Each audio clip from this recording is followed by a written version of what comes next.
কলার গাছের পূর্ণ কলাটা যখন পাকে আধা ফাঁকা হয় তখন দেখবেন যে এটার থোড়াটা নিচের দিকে, তাই না? এটা কেন বুঝতে পারতেছেন? এই কলা গাছ আল্লাহ রাব্বুল আলামিনকে বলে, আল্লাহ তুমি আমাকে এই জগতে সৃষ্টি করেছ আমাকে তোমার বান্দাদেরকে ফল দেওয়ার জন্য। আমি হৃষ্টপুষ্টভাবে তোমাকে ফল দিয়েছি তোমার বান্দাদের জন্য। আমার তোমার কাছে চাওয়া পাওয়ার আর কিছু নাই।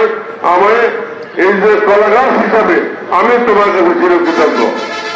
এটা বলার অর্থটা হল, প্রিয় ভাইরা, নির্বাচন আর 3-4 দিন সামনে আপনারা যেভাবে উত্তেজিত হয়ে কথাবার্তা বলেন, আপনার বিজয় নিশ্চিত বিজয় আপনি অন্যের ঘরে ঢুকে দিচ্ছেন।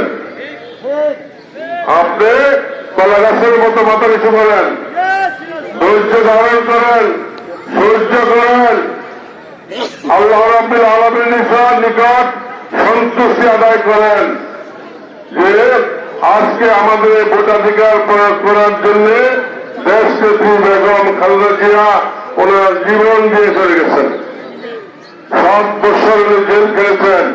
আমাদের চেয়ারম্যান 18 বছর বিদেশ থেকে আমাদেরকে এই দলটি পরিচালনা করে 2024 জুলাই আগস্টে আমাদের এই ভোটাধিকার উনি ফেরত দিয়েছেন। জুলাই আগস্টের মহানায়ক ছিলেন তারেক রহমান।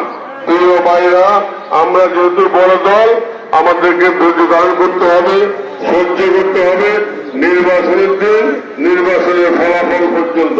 পারবো না আমরা? পারবো তো?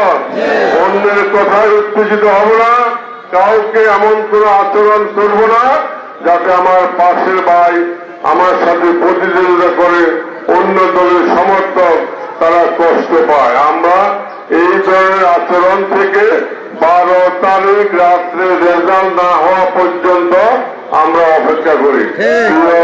ভাই ও বোনেরা, এই রাষ্ট্র পরিচালনা করার জন্য অভিজ্ঞতা লাগে না? আপনি কি আনারে কোনো ড্রাইভারটা গাড়ি চালাবেন? যে লোক গাড়ি চালাতে পারে না, রিক্সা চালাতে পারে না, বাস ট্রাক চালাতে পারে না, তাহলে কি আমি ওটা দিলে হবো নাকি? রাষ্ট্র চালাইতে এরকম অভিজ্ঞতা লাগে।